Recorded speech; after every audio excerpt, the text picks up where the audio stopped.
Shaddai, El Shaddai, El Elyon Adonai. Age to age, you're still the same. By the power of that name, El Shaddai, El Shaddai, Erkamkana Adonai. We will praise and lift you high, El Shaddai. Through your love and through the Ram, you saved the son of Abraham. Through the power of your hand, you turned the sea to dry land. Through the outcast on her knees, you are the God who really sees. And by your might, you set your children free. El Shaddai, El Shaddai, El Elyon Adonai. Age to age, you're still the same. By the power of the name, El Shaddai, El Shaddai, Erkamkana Adonai. We will praise and lift you high, El Shaddai.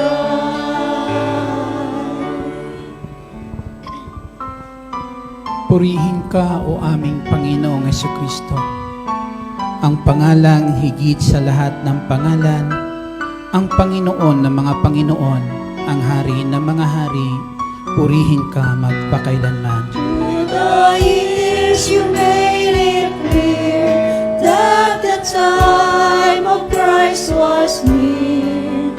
Though the people could not see what Messiah ought to be, though your words contained the plan, they just could not understand. Your most awesome work was done through the frailty of your Son. El Shaddai, El Shaddai, El Elyon Adonai. Age to age, you're still the same. By the power of the name, El Shaddai, El Shaddai, Erkamkana Adonai. I will praise you till I die, El Shaddai, El Shaddai, El Shaddai, El Elyon Adonai. Age to age, you're still the same. By the power of the name, El Shaddai, El Shaddai, Erkamkana Adonai. I will praise you till I die, El Shaddai.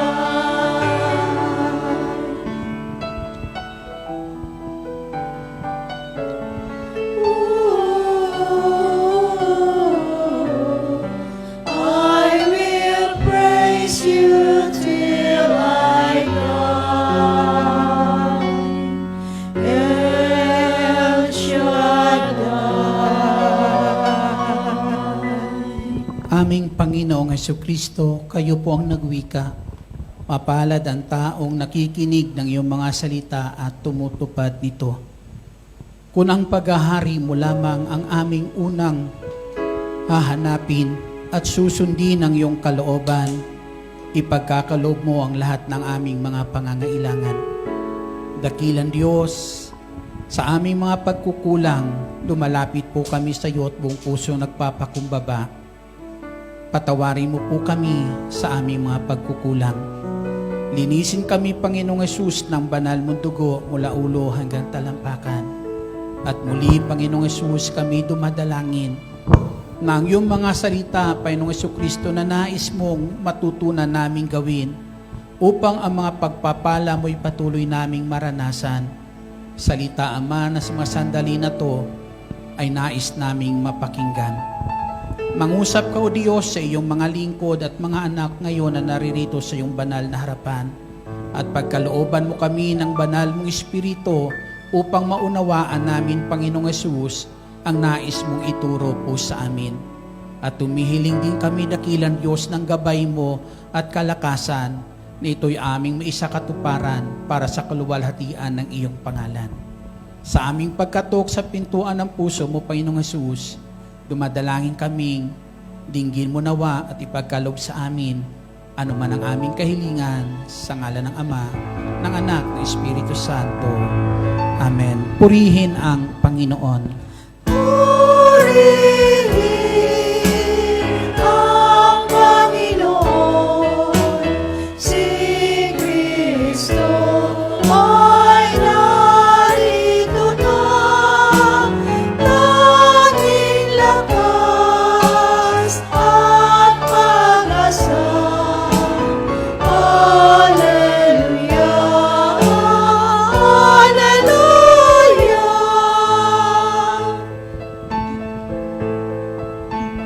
Purihin ang Panginoon, nagdiriwang sa pagdating niya.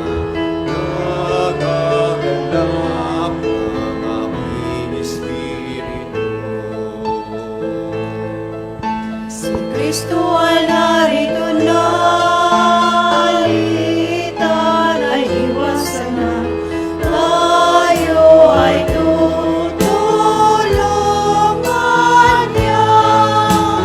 Purihin ang Panginoon, si Kristo ay narito na, tanging lakas at pag-asa. Alleluia, Alleluia.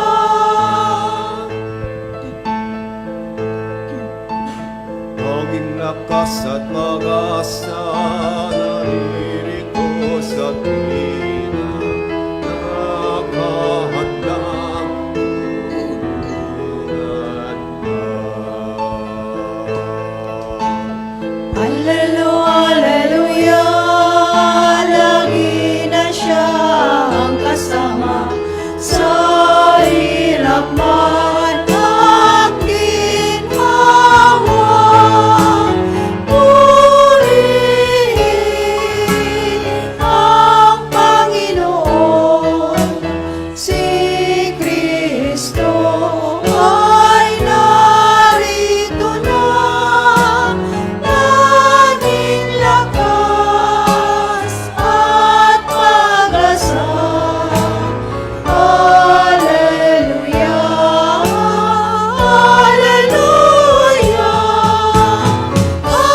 Alleluia, Alleluia, Alleluia.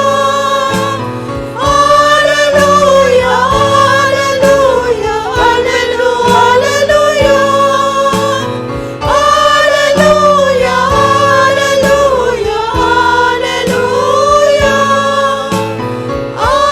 Alleluia, Alleluia,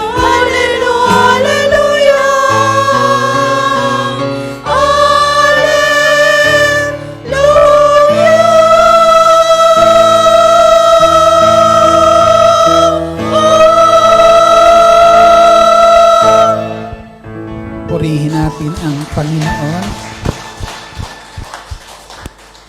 At ang mabuting balita ay ating tunghayan mula sa Ebanghelyo ng Panginoong Hesus ayon kay San Lucas, Kabanata 12, simula mga talata 4 hanggang sa susunod na mga talata. Sinasabi ko sa inyo, mga kaibigan, huwag ninyong katakutan ang mga pumapatay ng katawan at pagkatapos ay wala nang magagawa pa.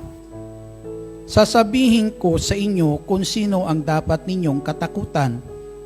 Katakutan ninyo yaong pagkatapos na pumatay ay may kapangyarihan pang magbulid sa impyerno. Sinasabi ko sa inyo, ang Diyos ang dapat ninyong katakutan. Hindi ba ipinagbibili sa halagang 2 pera lamang ang 5 maya? Gayunmay, kahit isa sa kanila hindi pinababayaan ng Diyos.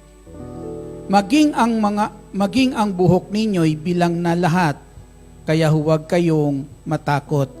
Higit kayong mahalaga kaysa mga maya. Ito ang mabuting balita ng ating Panginoong Hesukristo. Pinupuri ka namin, Panginoong Jesucristo. Purihin natin ang ating Panginoon. Malakas na papuri para sa ating Panginoong Hesukristo. Glory to God. Hallelujah. Handa na ba kayong makinig? Sinong handa na? Okay, sige, lahat ng handa pwede nang maupo. Sabi dito sa huling bahagi, maging ang buhok ninyo'y bilang na, kaya huwag kayong matakot. Higit kayong mahalaga kaysa mga maya. Parang sinasabi, Brother Edgar, kahit wala ka ng buhok, mahal kita kaysa mga maya. Muli po isang mapagpalat, magandang hapon po sa inyong lahat. At salamat muli sa ating Panginoon at naririto na naman tayo para patuloy po na mapakinggan ang mensahe ng Diyos para po sa hapon pong ito upang patuloy po na ang ating ugnayan sa Diyos ay magiging matatag, magiging maayos. Amen? At ang mga pangakong meron ng Diyos ay patuloy na dumaloy sa buhay po natin. Sa Ebanghelyo na ating napakinggan, dito po, ang tawag ni Jesus sa mga taong kanyang kausap ay, ang sabi dito, mga kaibigan. Amen? Yung kanyang mga kausap nung sandali na yan, ang tawag niya ay mga kaibigan. Na yung salitang ating napapakinggan ngayon ay alam po natin galing ito sa Kanya. Amen? Salita ng ating Panginoong Hesus na ipinaparating din sa atin sa mga oras na ito, yung salitang kaibigan. Amen? Tayo po ay itinuturing ng Panginoong Hesukristo na Kanyang mga kaibigan. Kaibigan ka ba ni Jesus? Sino dito yung kaibigan ng Panginoong Hesukristo? Taas nga ang kamay ng mga kaibigan ni Lord. Ayan. Tapat po siyang kaibigan. Mabuti po siyang kaibigan. Amen? Kaya kapag sinabi sa iyo ng Panginoong Hesukristo, kaibigan kita, parang ipinaparating niya sa akin, gagawin ko kung anong mabuti para sa iyo. Anong sinasabi niya dito sa kanya mga kaibigan? Meron pong ipinapabatid ang Panginoong Hesus, meron siyang ipinaparating para doon sa kanya mga kaibigan. At itong sinasabi niya, huwag kayong matakot sa pumapatay ng katawan. Ang sabi niya doon sa kanya mga kaibigan, huwag kayong matakot mamatay. Amen? Huwag kayong matakot sa pumapatay ng katawan. Ano ba yung mga pumapatay ng katawan? Ano ba yung pumapatay sa tao? Gutom. Hindi po ba? Karamdaman. Hindi po ba? Ayan. Mga kahirapan na yan. Amen? Kasama sa gutom na natin nararanasan, karamdaman, andiyan na po yan. Tao, kasama yung tao, kalupitan na ginagawa ng tao sa kanyang kapwa, na para bagang sinasabi ng ating Panginoong Hesukristo, bilang mga kaibigan ko, huwag kayong matakot mamatay para sa akin. Huwag kayong matakot na magutom dahil lang sa akin. Amen? Huwag kayong matakot na kung saan ay magkaroon kayo ng karamdaman dahil sa akin. At huwag kayong matakot na kapuutan kayo ng sinuman dahil lang sa akin, awayin kayo ng sinuman dahil sa akin. At ipinaparting dito sa atin ng ating Panginoong Hesus na ito yung ating dapat katakutan. Ang dapat nating katakutan, ang sabi ng Panginoong Hesus ay yung tayo po ay maparusahan sa impyerno. Amen. Sino po natatakot pumunta sa impyerno? Taas nga ang kamay. Yung mapasok ka lang pag nagluluto ka, matalsikan lang ng mantika, di po ba? Masakit na, di po ba? Kaysa tapos itatapon ka pa roon.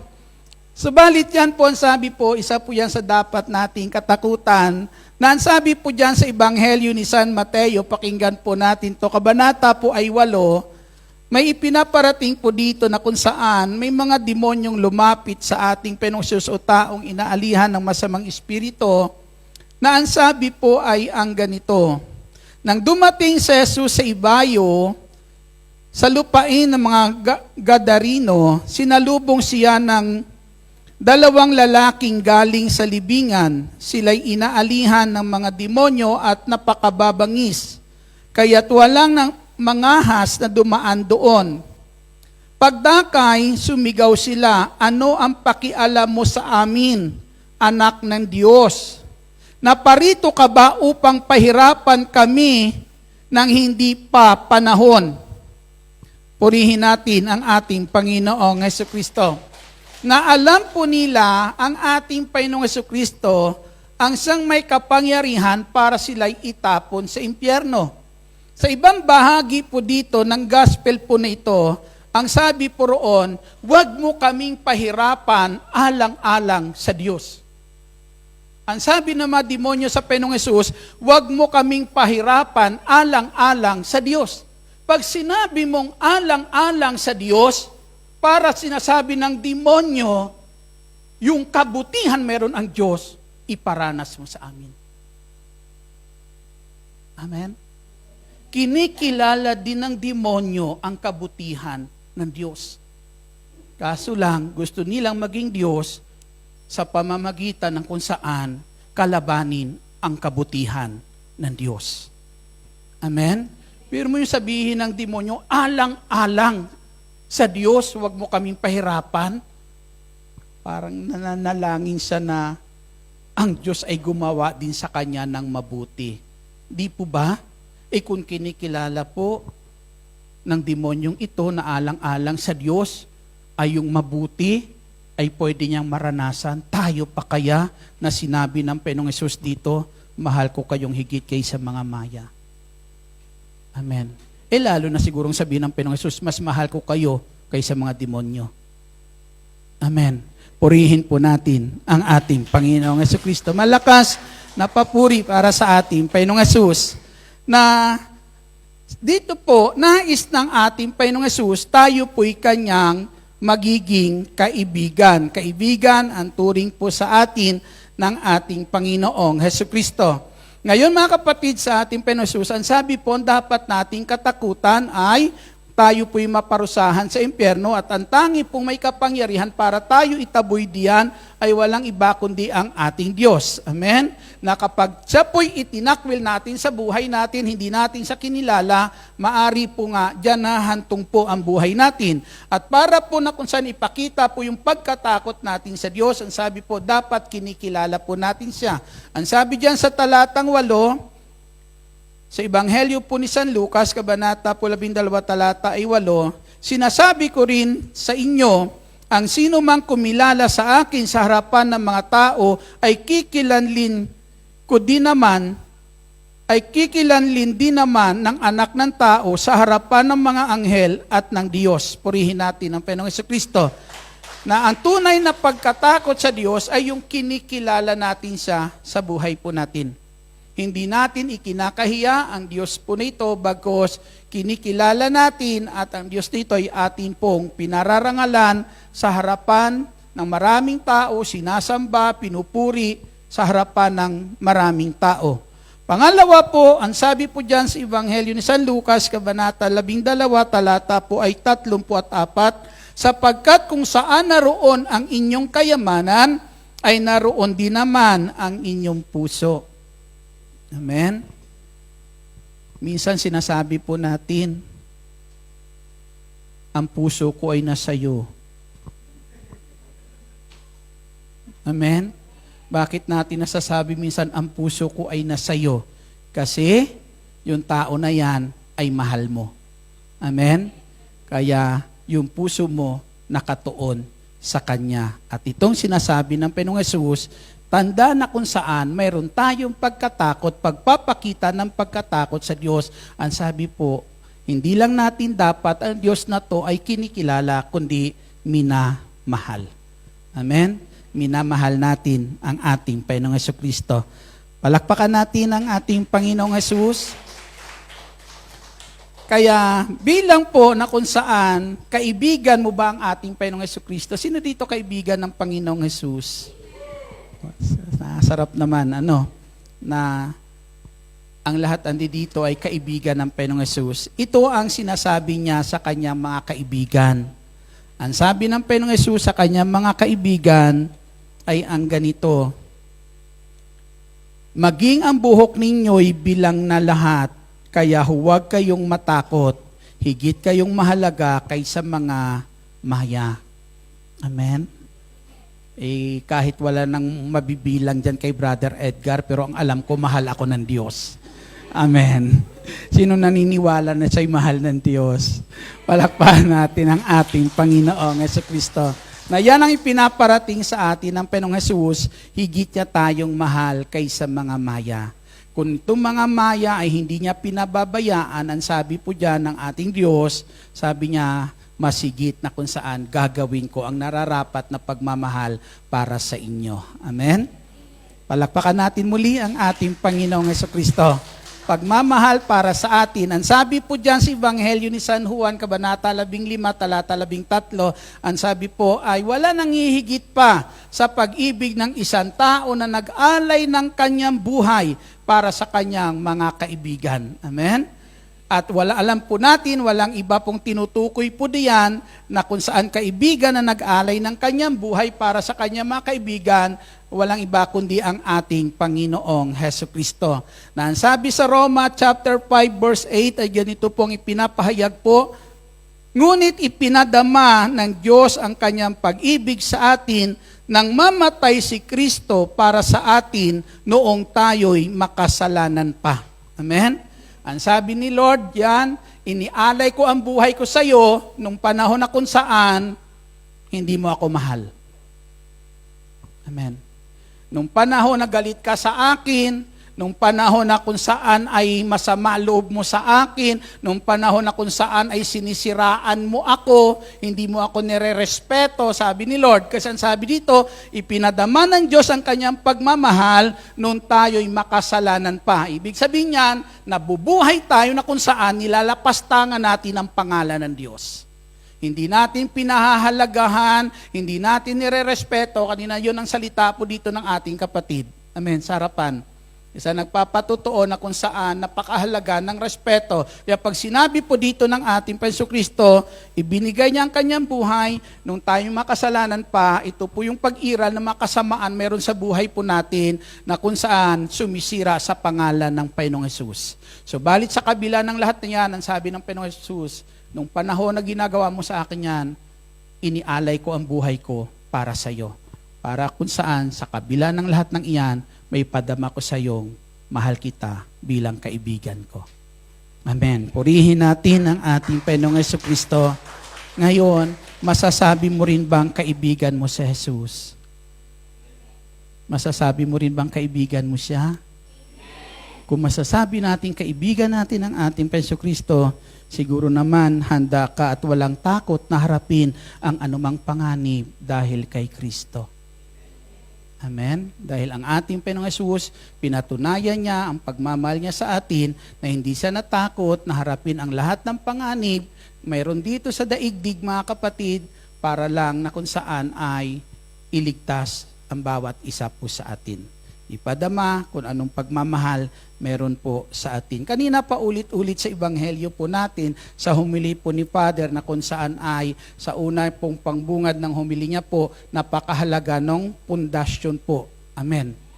Ang kahalagahan ng pundasyon po nung sandali na yan. Pangalawan, sabi po ni Father po na sa akin lang, natatandaan ko lang, Ang sabi niya, dapat kung meron tayong unang-unang piliin, si Jesus po yan. Amen?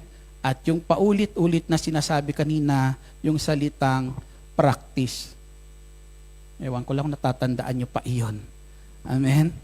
Di po ba na ang tunay na katatagan ng pundasyon o relasyon natin sa Diyos, hindi po sa pamamagitan lang ng pakikinig, kundi mismo paggawa ng ating napapakinggan mula sa ating Panginoong Hesukristo. Purihin po natin ang ating Hesukristo. At bilang kaibigan ng ating Panginoong Hesukristo, dapat ito yung ating ipinapadama po sa Kanya. Amen? Na bilang kaibigan niya, handa po tayo na walang takot mga kapatid, handa at walang takot na harapin ang anumang maaring panganib mayroon po sa ating paglilingkod o alang-alang sa ating Panginoong Hesukristo. Ang sabi po dito sa aklat po ng mga gawa, kabanata po 20, 21, andyan pa ba kayo? Gising pa ba kayo? Pumalakpak nga po ang tulog. Yan. Tama. Gising na nga, di po ba? O, gising na. Ang sabi po dito sa aklat ng mga gawa, kabanata 21, talata po ay 10, makalipas ang ilang araw, dumating mula sa Judea ang isang propeta na ang pangalay Agabo.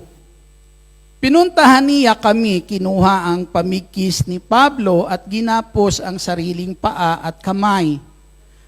Ito ang sabi ng Espiritu Santo, ganito gagapusin ng mga Hudyo sa Jerusalem ang may-ari ng pamikis na ito, at siya'y ipagkakanulo sa mga hintil, wika niya. Pagkarinig nito, si Pablo'y pinamanhika namin at ng mga taga roon na huwag pumunta sa Jerusalem. Ngunit sumagot siya, ano't nananangis kayo? Huwag ninyong sirain ang loob ko, sapagkat handa akong pagapos at mamatay sa Jerusalem kung kailangan dahil sa pangalan ng Panginoong Jesus. Amen. May panganib na kung saan ay nakaabang kay Pablo nung oras na yan, na kung saan po ay kinakailangan niya pumunta sa lugar na yon, sa Jerusalem po, para ipagpatuloy, ipangaral doon ang mabuting balita ayon po sa udyok sa kanya ng banal na espiritu. Udyok ng banal na espiritu na ipinapakita na kung ano yung panganib meron doon. Hindi po gutom lang yung panganib na natatanaw diyan, kundi ang sabi po, na sa panganib mismo yung kanyang buhay. Amen? Buhay niya mismo ang nasa panganib nung sandali pong iyan. Pero ang sabi po ni Pablo nung sandali po, ang sabi niya sa kanya mga kasama, huwag niyong panghinain ang loob ko. Huwag niyong sirain ang loob ko. Handa akong mamatay alang-alang sa kaibigan kong ito. Amen. Minsan, sa ating buhay paglilingkod, meron na ba kayong, minsan ba'y nasuong na ba kayo sa panganib? Amen? Anong mga panganib kaya ang maaari minsan ay ating kinalalagyan kapag tayo po ay naglilingkod sa Diyos? Minsan ang isang panganib, yung panganib ng kawalan. O yung panganib ng mawawalan. Amen? Na naglilingkod ka kay Lord, di po ba? Tapos habang naglilingkod ka kay Lord, may mawawala sa iyo. Nakakatakot ba o hindi? Di ba? Minsan yan yung mga panganib meron sa buhay po natin. Na sa ating ginagawang paglilingkod, minsan sa ating Panginoong Kristo, minsan mga kapatid, mayroong kinakailangan mawala sa atin. Amen? Lilingkod ka kay Lord, tapos kailangan ngayon sa gawain ni Lord yung ganito. Tapos, paano naman ako, Lord? Minsan sasabihin na, paano naman ako, Lord? Di po ba? Minsan bibitawan mo na sana, pero bigla kang magtatanong kay Lord, babalik yung kamay mo, tatanungin mo si Lord, paano naman ako, Lord? Mga panganib minsan na kinakailangan natin harapin, kinakailangan mapagtagumpayan natin sa ating buhay para maipadama ng sandali na yan na handa mong ibigay ang buhay mo alang-alang sa iyong kaibigan na si Jesus. Minsan, dumarating ang sabi nga sa Ebanghelyo ni San Juan, kabanata po ay 15, talata po ay 18, ang sabi po diyan, dahil sa akin kapupuutan kayo ng marami. Amen? Dahil sa akin kapuputan kayo ng marami. Marami minsan mga kapatid, isang panganib na kinakaharap po natin minsan, yung kailangan ka ng kailangan ng pamilya mo, tapos kailangan ka rin ni Lord. Amen. Na minsan inaalipin tayo ng takot, sino bang uunahin ko? Alin ba ang dapat masira? Relasyon ko sa kanila o ang relasyon ko sa Diyos? Minsan dyan nasusukat kung gaano natin, kung paano natin ipinapakita minsan yung ating pagiging kaibigan ng ating Panginoong Hesukristo. Hindi po madali yan. Amen? Na minsan mga kapatid, sa totoo lang, bislang isang lingkod ng Diyos, minsan masasabi po ng sister wife ko, buti pa yung ibang tao, nauunang puntahan ipanalangin. Ako may karamdaman, hindi mo ako mauna. Minsan may oras ka sa kanila. Di po ba? Totoo po yan mga kapatid sa ating Panginoong Hesukristo. Na minsan, alam mo yung iyong mahal sa buhay, may dinaramdam, di po ba? Pero yayayain ka para mayroong kinakailangan i-pre-over, puntahan para na kung saan ipapanalangin, di ba? Uuwi ka minsan, gabing-gabi na, alam mo may karamdaman ako, di po ba? Sasabihin sa'yo ng sister wife mo, minsan, sasabihin, alam mo naman na masama pakiramdam ko, alam mo naman na may ganito ako, pero kinakailangan sila paunahin mo. Diba? Totoo po yan, mga kapatid, sa ating Panginoon na minsan nakikita mo yung pangangailangan nila, pero may pangangailangan din si Lord. Amen? Para sa iyo, na kung saan, para din sa ibang tao. Amen? Na dapat natin gampanan. Mga panganib na dumarating sa buhay po natin, mga kapatid, sa buhay natin. May mga bagay minsan na alam po natin, mahalaga, di po ba? Mahirap bitawan dahil mahalaga po yan sa atin. Subalit minsan yung mga mahalaga para sa atin, hadlang naman para kay Lord. Amen? Mga panganib na minsan andyan dyan mismo sa atin kung paano natin pagtatagumpayan sa buhay po natin. Amen? Pero dahil kaibigan mo si Lord, isa lang sasabihin mo, sabi ni Pablo nung sandali na yan, handa akong mamatay alang-alang sa kaibigan kong ito, alang-alang sa Panginoon, sa pangalan ng Panginoong Jesus. Purihin po natin ang ating Panginoong Hesukristo. Glory to God. Hallelujah. Bilang kaibigan ng ating Panginoong Jesus, handa at walang takot tayo na kung saan magtiis ng hirap alang-alang kay Kristo. Handa ba kayo doon?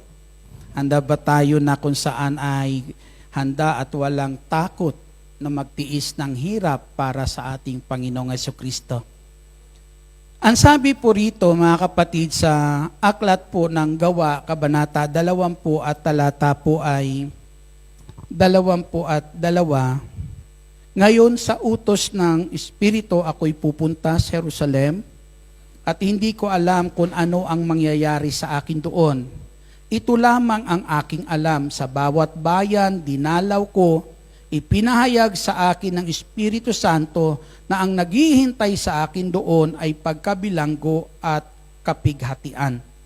Subalit walang halaga sa akin ang aking buhay, magampanan ko lamang ang aking tungkulin at matapos ang gawaing ibinigay sa akin ng Panginoong Hesus, ang pagpapahayag ng mabuting balita tungkol sa kagandahang loob ng Diyos. Amen?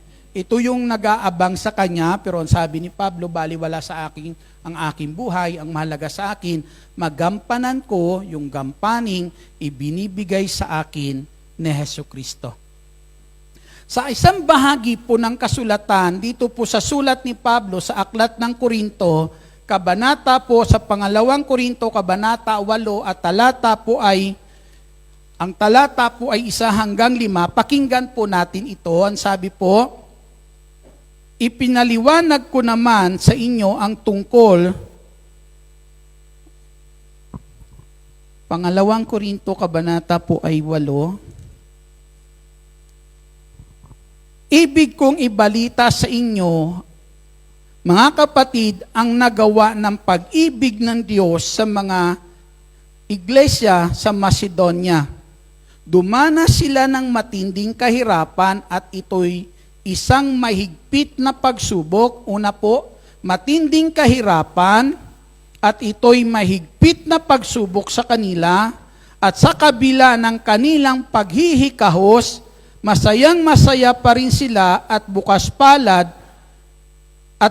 ang palad sa pagbibigay. Sila'y kusang loob na nag-aabuloy, hindi lamang ayon sa kanilang kaya, kundi higit pa. Alam ko ito pagkat mahigpit nilang ipinamanik sa akin na sila'y bigyan ng pagkakataong makatulong sa mga kapatid sa Judea. Purihin natin ang ating Panginoong Jesucristo. Ito po yung nagagawa ng paglilingkod. Buksan natin ang ating pananaw. Ang sabi po yung mga mananampalataya nung oras na yan, doon sa Macedonia po, lahat ng Kristiyano nandoon kumikilala sa ating Panginoong Jesucristo, ay dumaranas sila ng, ang sabi po dito ay matinding kahirapan. Amen. Matinding kahirapan, at yung matinding kahirapan na yon ay isang mahigpit na pagsubok iyon para sa kanila. At ang pangalawa po dyan, yung mahigpit na pagsubok na yon, ang sabi po dyan ay paghihikahos iyon. Narinig nyo rin po yung salitang paghihikahos, ang hirap po nun. Amen? Naghihikahos ka para mabuhay ka. Naghihikahos ka para ipaglaban yung buhay mo. Ito yung kanilang kalalagayan ng oras po na yan. Pero sa kabila ng kanilang kalalagayan, bilang lingkod ng Diyos na dumaranas ng ganong kalalagayan, ang sabi po dyan, masaya sila. Pag sinabing masaya, hindi nila iniinda. Amen? Masaya. Kapag masaya sila, ibig sabihin wala kang maririnig na daing. Wala kang maririnig na pagrereklamo nung oras na yan. Wala kang maririnig na paghahanap ng kulang. Amen. Bagkus masaya po sila nung oras po na yan. At ang isa pa po dyan, mga kapatid, ang sabi po dyan ni Pablo dito, ang sabi niya, sila'y namanhik nung mabalitaan nila na ang mga Kristiyano sa Judea po ay dumaranas ng matinding pagsubok. Sila'y nakiusap kay Pablo na bigyan sila ng pagkakataon makatulong doon. Naghihirap na. Amen. Gusto pang dagdagan ang hirap. Amen. Naghihirap na. Gusto pang dagdagan ang hirap. Amen. Bakit po, mga kapatid? Kasi para sa kanila, hindi bali maghirap sila basta magawa nila yung mabuting dapat gawin na nais ng Diyos. Purihin po natin ang ating Panginoong Kristo. Makikita natin yung lawak ng pananaw ng kanilang paglilingkod. Amen. Na ang lawak ng pananaw ng kanilang paglilingkod, hindi hadlang kung ano sitwasyon nila nung oras na yan, para na kung saan tanawin pa kung anong mabuti, sa gitna ng sitwasyon meron sila kung ano pang mabuting pwede nilang gawin. Amen. Na minsan, ang masalita natin, pasensya na po muna kayo. Amen. Babawi na lang sa susunod. Diba? Kasi talagang, ito na lang talaga. Dumarating po yan. Amen. Pero sa kanila, napakalawak ng kanilang pananaw pagdating sa paglilingkod. Amen. Na nung oras na yan, hindi sila papayag na hindi nila maipadama sa kanilang kaibigan yung pag-ibig na nararapat sa ating kaibigan. Purihin po natin ang ating Panginoong Kristo na alam po natin ano mang ginagawa natin sa oras na yan sa mga kapatid na tulad nitong dumaranas ng anumang mga pagsubok, alam natin kay Kristong kaibigan natin ginagawa iyan. Amen? Kaya para sa kanila, kahit may pagsubok, nahihirapan na, sabi nila, okay lang, mahirapan pa ulit. Madagdagan man ang aming hirap, basta ang mahalaga kung ito'y magiging daan para magawa namin ang mabuti at maibigay yung nararapat na paglilingkod para sa aming kaibigan, gagawin namin. Titiisin namin.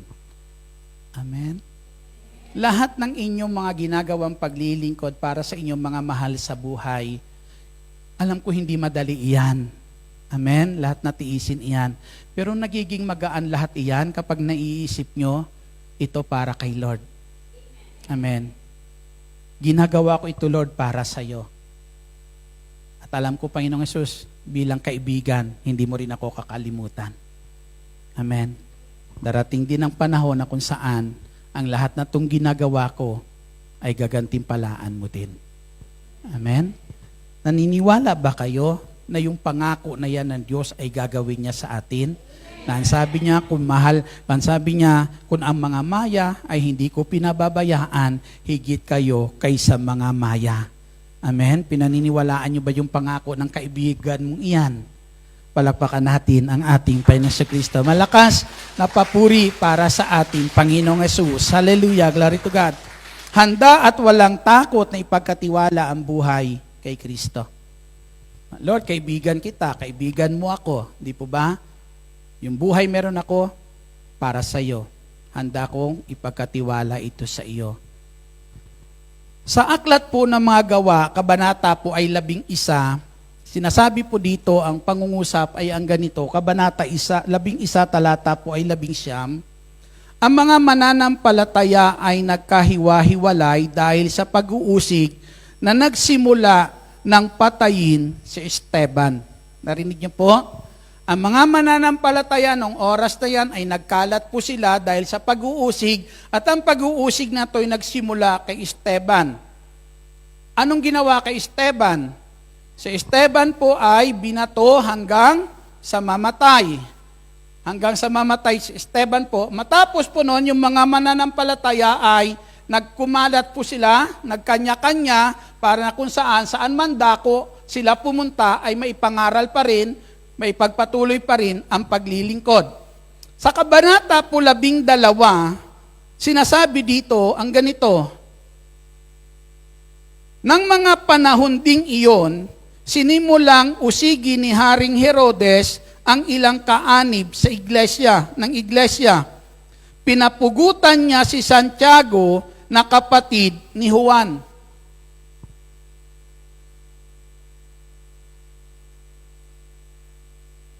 Nang makita niyang ito'y ikinalulugod ng mga Hudyo, si Pedro naman ang kanyang ipinadakip. Nangyari ito noong piyesta ng tinapay na walang libadora. Pagkadakip kay Pedro, ito'y ikinulong at pinabantayan sa 4 na pangkat ng tig-4 na kawal. Ang balak ni Herodes ay iharap siya sa bayan pagkatapos ng pesta. Kaya't nanatiling nakabilanggo si Pedro, samantalang siya'y taimtim na ipinapanalangin ng iglesia. Purihin po natin ang ating Panginoong Hesus. Yung salita sa bandang huli, taimtim na ipinapanalangin.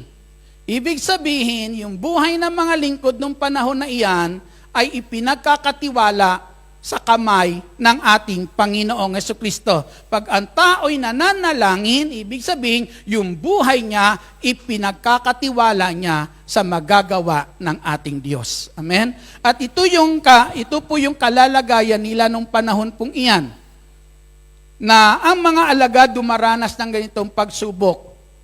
Si Esteban, binato, namatay. Si Santiago, pinugutan ng ulo. Pero tuloy pa rin sila. Hindi pa rin sila tumitigil. Hindi pa rin sila sumusuko. Amen?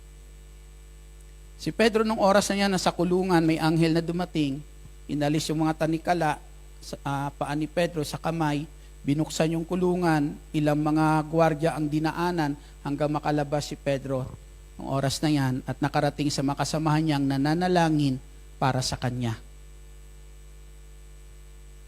Hindi siya pinabayaan ng Diyos. Ang Diyos ay hindi naglaan sa atin ng kabiguan, kundi tagumpay. Ang Diyos hindi naglaan sa atin ng kawalan, kundi pangako. Pangako na kapag pinangako niya at binitawan, tutuparin at tutuparin ng ating Panginoong Hesukristo. Amen. Na sa ganitong kalalagayan, kapatid, bilang kaibigan niya, ganito ba natin ipinagkakatiwala ang ating buhay sa magagawa ng Panginoon? Mahirap minsan. Minsan, alam natin na, maalala nyo po, tawag po nito, minsan tinatanaw natin sa buhay natin paglilingkod. Pag sinabi ng Panginoong Hesus, itong paglilingkod, di ba? Biyaya yung ating natatanaw. Pagpapala yung ating natatanaw kapag tinawag tayo ng ating Panginoong Kristo, na minsan may limitasyon yung ating pananaw. Ng ating pananaw lang ay pagpapala. Amen. Yun ang inaasahan lang natin sa ating Panginoong Hesukristo. Pero minsan mga kapatid, alam po natin na kahit sa gitna po ng mga kahirapan, pagsubok sa buhay po natin, nadudoon pa rin yung kabutihan meron ang Diyos. Na minsan hindi lang natatanaw natin yung kabutihan na nakakapaloob minsan doon sa mga pagsubok na ating nararanasan. Amen? Kasi ang natatanaw lang natin yung pagsubok. Hindi po yan, hindi tayo hahayaan ng Diyos na dumaan sa mga sitwasyon na iyan kung wala po tayong mapapala diyan na makakabuti sa atin. Amen. Dahil ang Diyos hindi naglalaan ng ikakapahamak, hindi siya naglalaan ng ikakasira po natin. Ang inilalaan niya para sa ating ikabubuti. Kaya kahit minsan mga pagsubok na yung ating isinusuong nararanasan mga kapatid sa buhay po natin, lagi mong tanawin sa gitna ng pagsubok na yan, meron diyang mabuting plano ang Diyos. Meron po diyang nakalaan ang Diyos para sa ating ikabubuti. Kaya minsan umaayaw ang tao kasi hindi niya po nakikita yung magandang plano na yan ng ating Diyos. Kaya itong mga alagad na ito, makikita po natin, kahit ito na nakikita nila yung sitwasyon, namamatay na, pinapatay na mga kasama nila, pero tuloy pa rin sila. Amen? Isa lang pinangahawakan nila. Kontrolado ng Diyos ang lahat ng bagay. Ang sabi ng Panginoong Hesus, sabi niya, kahit ang buhok nyo, bilang ko na. Kulit ni Brother Edgar, no? Kung bilang na yan ng Lord, ipinaparating niya lang sa atin, alam niya ang lahat ng bagay. Kontrolado ng Diyos ang lahat ng bagay. Anumang sitwasyon, anumang pagdaanan natin, andyan dyan ang kamay ng Diyos. Ipinaparating lang sa atin ng Diyos, anumang pagsubok iyan, andyan dyan pa rin ang kamay ng Diyos. Hindi nawawala, kundi nakalaan pa rin para sa atin ang kamay ng ating Diyos. Kaya huwag kayong sumuko. Lahat po dumaraan sa daigdig na to ng problema. Amen? Pero mas maganda kung hindi lang kamay natin. Minsan yung magagawa ng kamay natin hindi sapat. Pero kung andyan dyan ang kamay ng Diyos, alam po natin, ang kamay na yan ang magbibigay sa atin ng tagumpay. Tumayo po tayong lahat.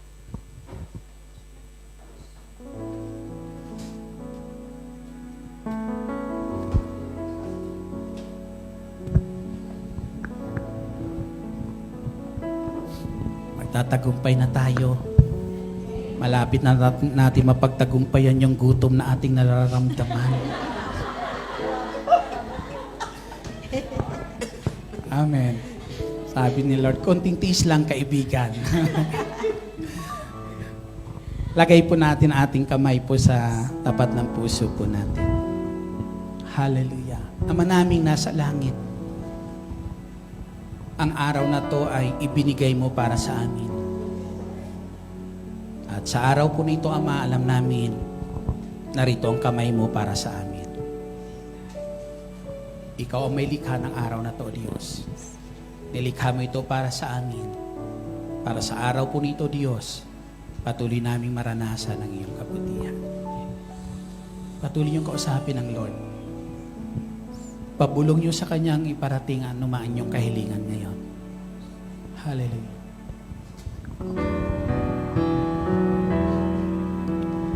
Awa ang kabutihan ang nais mo. Ibinigay mong buhay ay ganap at husto.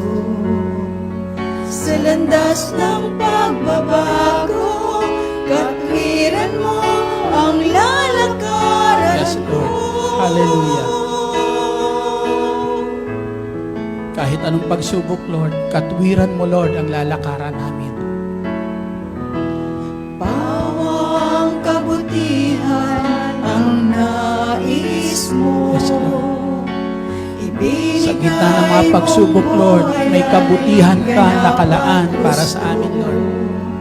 Sa landas ng pagbabago, katwiran mo ang lalakaran ko. Diyos, ang kabutihan mo ay magpakailanman. Ikaw ang simula at katapusan.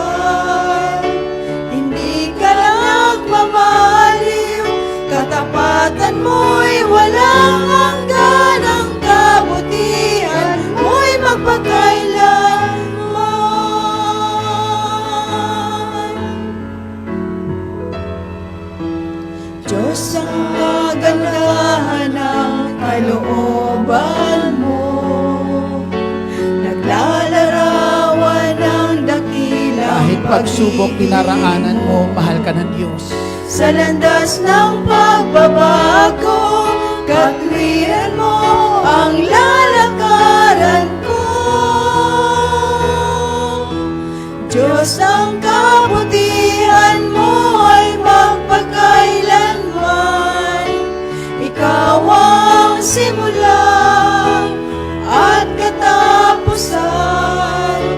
Hindi ka nagmamaliw, katapatan mo'y walang hanggan. Ang kabutihan mo'y magpakailanman. Diyos, ang kabutihan mo ay magpakailanman. Ikaw ang simula at katapusan. Hindi ka nagmamaliw, katapatan mo'y walang hanggan. Ang kabutihan mo'y magpakailanman. Hallelujah, Hallelujah. Purihin ka, O Diyos, magpakailanman. Hallelujah, Hallelujah. Purihin ka, O Diyos, magpakailanman. Hallelujah, Hallelujah. Purihin ka, O Diyos, magpakailanman. Diyos, ang kabutihan mo ay magpakailanman. Ikaw ang simula at katapusan.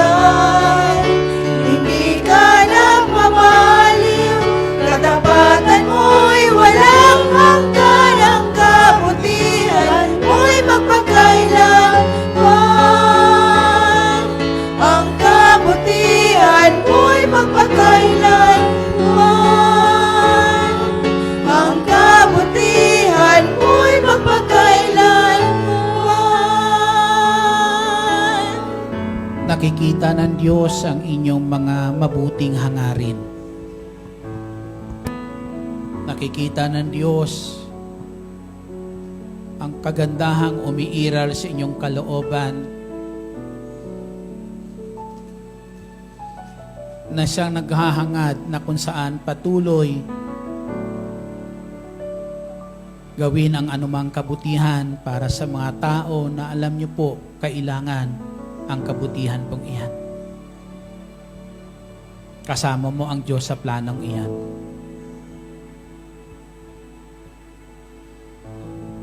Ang kamay ng Diyos ay nakalaan sa mga hangarin mong iyan. Huwag ka lang mapagod na mahalin ang Diyos.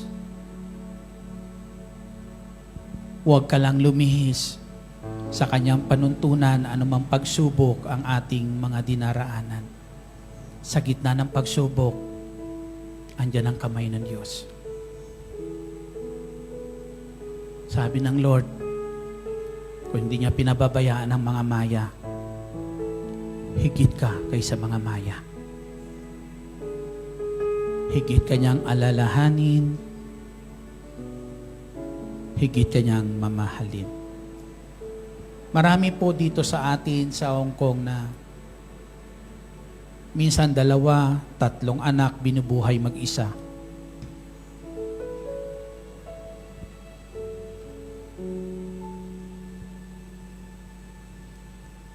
Pero lahat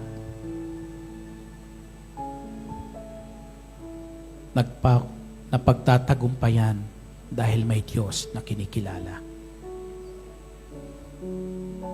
Dahil alam natin may Diyos tayong kasama. May Diyos na patuloy naglalaan ng ating pangangailangan. Kausapin mo siya ngayon, nakikinig siya sa iyo. Taas natin ang ating mga prayer requests. At panandalian tayong manahimik. Gunitain mo ngayon kung gaano kabuti ang Diyos.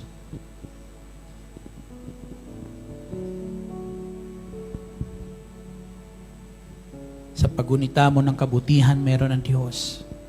Banggitin mo sa Kanya bilang kaibigan na tapat na nagmamahal sa iyo kung anong nais mo ngayon.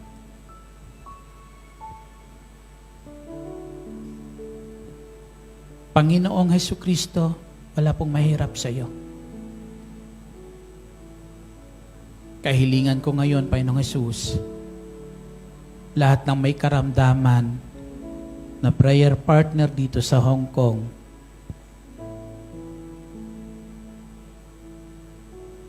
lahat ng OFW dito sa Hong Kong na may karamdaman, pagalingin mo, Panginoong Jesus. Pagalingin mo, Lord. Ang mga tumatawag sa iyong pangalan, Panginoong Jesus, at humihingi ng kagalingan, pagalingin mo, Panginoong Jesucristo.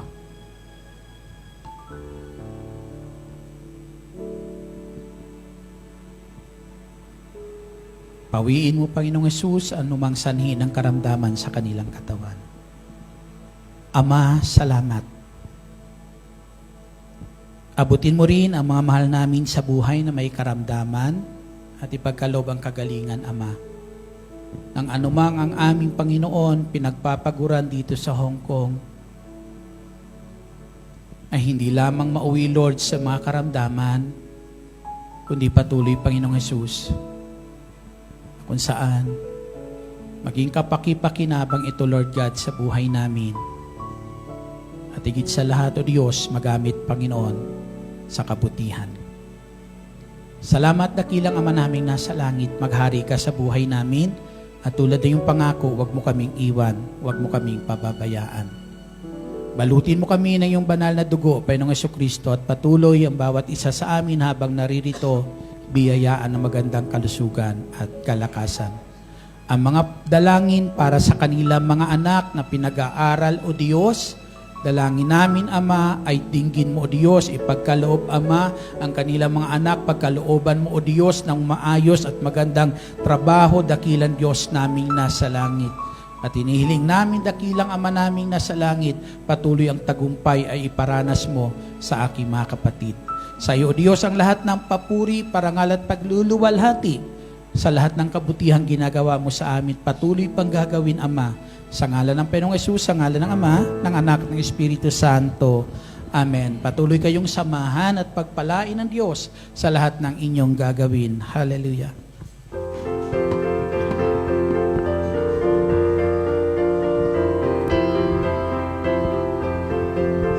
Salamat sa Diyos na tapat, salamat sa Kanyang ingat, salamat ibinigay niya si Jesus Kristo. Salamat sa Diyos na tapat, salamat sa Kanyang lingap, salamat. Ibinagay niya si Jesu Kristo. At ngayon, ang mahina'y lalakas, ang duka ay mayaman, nang dahil sa mga gawa ng Diyos. At ngayon, ang mahina'y lalakas, ang duka ay mayaman, nang dahil sa mga gawa ng Diyos. Salamat, salamat, salamat. Mga kapatid, manatili po tayong nakatayo at ating dasalin ang Salmo 91, awit ng pagtitiwala sa Diyos. Sa ngalan ng Ama, ng Anak, ng Espiritu Santo. Amen. Siyang naghahangad ng pagkupkop ng kataas-taasan at nananatili sa kalinganyong makapangyarihan, makapagsasabi sa kanyang Panginoon mog katahanan. Ikaw ang aking Diyos, ang Diyos na tangi kong pinagtiwalaan. Ika'y liligtas niya sa panganib sa umang nabitag, at kahit anumang mabigat na salot, di ka magdaranas. Lulukuban niya sa lilim ng kanyang malabay na pakpak. Sa kalinga niya ay natitiyak mo na ikaw ay ligtas. Iingatan niya at ipagsasanggalang pagkat siya'y tapat. Pagsapit ng gabi, di ka matatakot sa anumang bagay. Maging sa gagawing biglang paglusob pagsapit ng araw. Ni sa ano pa mang darating na salot pagkagat ng dilim. Di ka matatakot sa kasamaan mang araw kung dumating. Kahit na mabuwal sa iyong harapan ang 1,000 tao, sa iyong paligid ang bilang ng patay maging 10,000. Di ka matatakot at natitiyak mong di ka maaano. Ika'y nagmamasid at sa panunood iyong mamamasdan. Yaong masasama ay makikita mong pinarurusahan, sapagkat si Yahweh ang iyong ginawang tagapagsanggalang, at ang pinili mong mag-iingat sa iyo'y kataas-taasan. Di mo aabuting ika'y mapahamak at walang daratan, kahit anong uring mga paghihirap sa iyong tahanan. Susuguin niya ang maraming anghel silang susubaybay. Kahit sangdako ika'y maparoon, tiyak iingatan. Sa kanilang palad ay tatayukat silang magtataas, nang hindi masakta ng mga paa mo sa batong matalas. Kahit ang tapakan mo ay mga leon, ahas na mabagsik, di ka maaano sa mga serpiente at liyong mababangis. Ang sabi ng Diyos, aking ililigtas ang tapat sa akin, at iingatan ko ang sinumang taong ako'y kikilanlin. Pag sila'y tumawag, laging handa ako na sila'y pakinggan. Aking sasamahan at kung may hilahil ay sasaklolohan. Aking ililigtas at ang bawat isa ay pararangalan. Sila'y bibigyan ko't gagantimpalaan ng mahabang buhay, at nakatitiyak na ang tatamoy nila'y kaligtasan. Maaring ipinid ko ang langit at hindi pumatak ang ulan. Maaring magpadala ako ng mga balang upang salantain ang lupaing ito. Maaring palaganapin ko sa aking bayan ang salot. Ngunit sa sandaling ang bayang ito na aking pinili ay magpakumbaba. Manalangin, hanapin ako at talikdan ng kanilang kasamaan. Diringgin ko sila, patatawarin ko sila, at ibabalik ko sa kanilang lupain ang katiwasayan at ang kasaganaan.